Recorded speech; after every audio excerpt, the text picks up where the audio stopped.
Hey guys, welcome back to another Heavy Metal Diecast video. Today we've got one here from jcwings in 1/72 scale diecast. Of course, it is the Su-27 Flanker-B. It is the Blue 50 from the Ukrainian Air Force, of course, from their 831st Brigade of Tactical Aviation. And this one is from Mirgorod in 2016. And this particular aircraft was actually named the Su-27P1M Blue 50 of the 831st.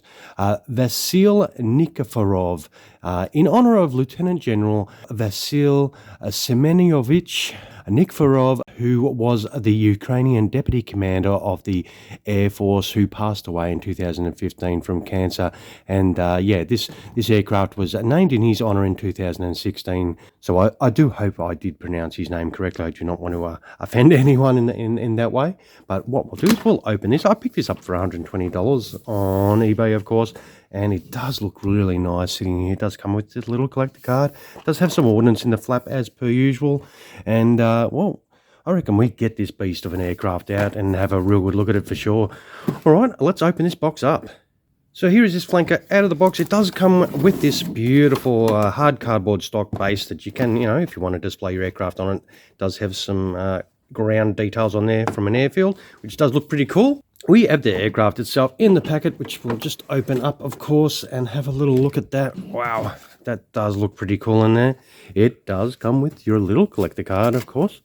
And these are a limited run, I assume.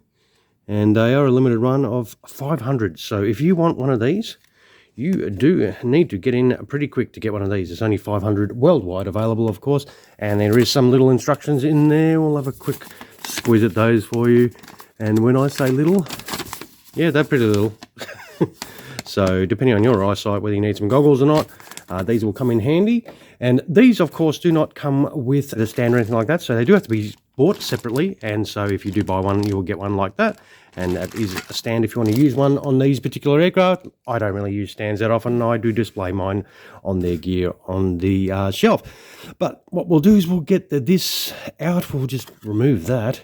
It does come with a little baggie that, if I can get my fat ass fingers to get it out, it does just have that little baggie full of the gear bay doors, I am assuming. Because its ordnance is in the packet in the flap, of course. All right, let's try and get this this flanker out and have a real good look at it. Try not to break anything. Please don't break anything. Come on. You're gonna come out? It does not want to release. Phew. Okay. Wow, this livery looks absolutely killer. Mate, this looks... Oh, that... I reckon that paint scheme is fantastic. Wow. Yep, that's pretty cool. I love it already. Just the initial looking at this. We'll have a little look at those panel lines, of course. Look at that digital camo. That is so striking. That looks absolutely awesome. The cockpit, of course, does open, but you can't really see a heap. I can't open it far enough to sort of see a lot, so you'll be able to drop a little pilot in there if you want to use a pilot.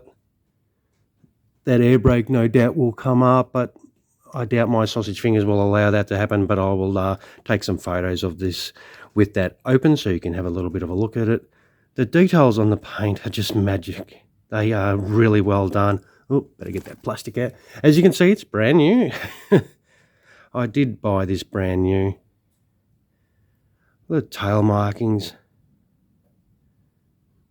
That is absolutely awesome. The details on this are great. Yep, definitely pretty happy with this one. So we'll have a little look. Yes, they move. The rudders do move on the tails here. We'll have a little look at the rear here. Some engine detail. It's not a ton of engine detail, but it does look nice enough. And we'll have a little look down this side. And this camouflage scheme is just great. I reckon it comes up mint. Definitely a great looking paint scheme, this one. If you can get your hands on it, I know I say this quite often, but yeah, this one really stands out. This does look fantastic. Wow. All right, we'll turn it over, of course, and have a little look underneath. It is just a palish blue underneath there. And of course, we do have all the areas for the hard points that we need to do, put the ordnance on, and of course the landing gear is going to go in there and there. And it does, strangely enough, have the arrestor hook there on the back there for maritime duties. But they also do use them to, you know, if they're landing on short airfields as well. So that could be a reason why these are kept on land-based aircraft. But what we'll do is, while we've got it turned over, of course, we'll do the usual. We will kit this flanker out and come back with it all kitted out. So, of course, wheels up, just those 3 pieces. The ordnance consists of these 4 missiles, plus these 4 missiles as well, and they are quite nice. They do have a little bit of detail on them, different colours and stuff like that, and they do come up quite good. You do also get a little pilot figure, of course, and a stepladder. Now, my God, this thing is tiny, and the guy that puts this together or paints this is an absolute legend. But you do get one of these with it as well. All right, let's get to kitting out this flanker. All right, here we have the flanker all fitted out.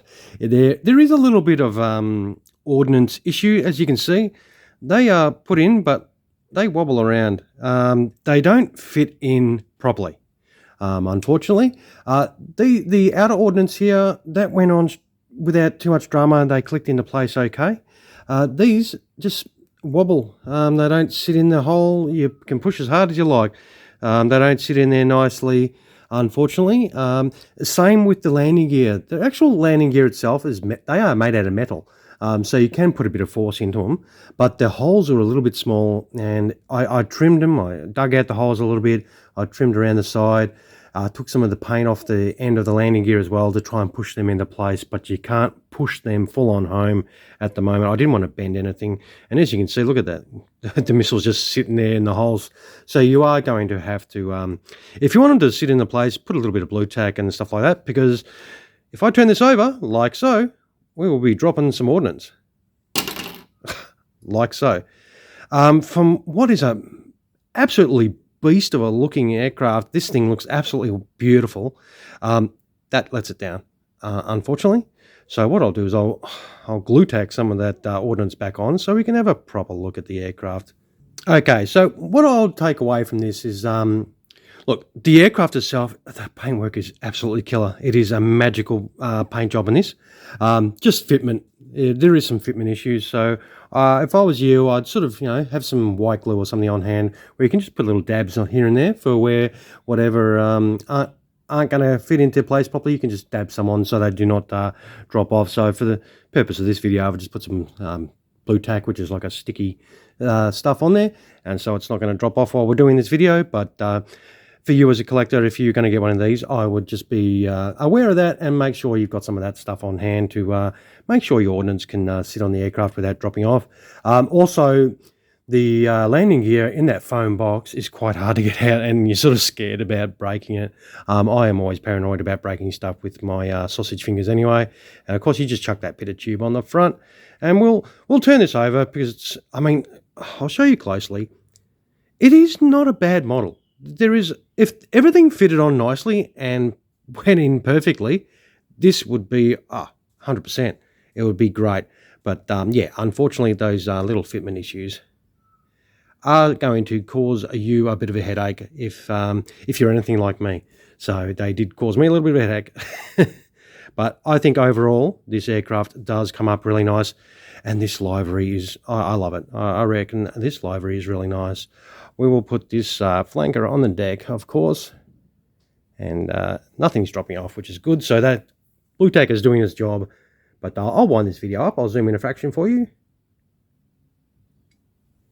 And here we have it. All right, we'll wind this video up. I've waffled on enough. It is, of course, by jcwings. It is 1/72 scale diecast. If you like this aircraft like I do, give us a bit of a like. Even though it does have that, a couple of little fitment issues, I think this is a fantastic looking aircraft for sure. It'll look great on your shelf. And especially this one, as it is a dedication aircraft. As I said, it's named in honour of the Ukrainian Deputy Commander of the Air Force who passed away in 2015. And I reckon this is a nice looking unit. As I said, as long as you can get past those fitment issues, I reckon it does come up nice. All right, guys, thank you so much for spending your time with me. And once again, for spending your valuable time watching one of my videos. I really do appreciate it, guys. All right, you all have a fantastic rest of your day. Remember to check out the photos after the video, and you can check them out without my sausage fingers in the way. You know, a Sukhoi by now. These are quite a large aircraft, and I absolutely love a Sukhoi. The Su-27 line is one of my favorite lines from the Russian side of manufacturing of jet aircraft. And I think these are a pretty cool looking unit. All right, guys, thank you once again. You all have a fantastic rest of your day. Cheers, guys.